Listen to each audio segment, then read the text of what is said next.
আসসালামু আলাইকুম। চলুন একটি গুরুত্বপূর্ণ বিষয় আপনাদের সাথে শেয়ার করি।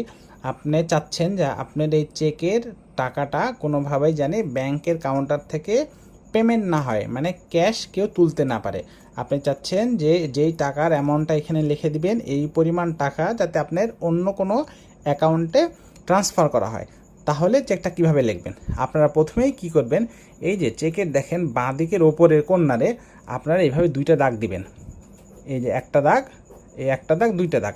এই দুইটা দাগের মানে হচ্ছিল এই এক চেকটা তখন আর ক্যাশ কাউন্টার থেকে পেমেন্ট হবে না, এটার মানে হচ্ছিল অ্যাকাউন্ট পেই।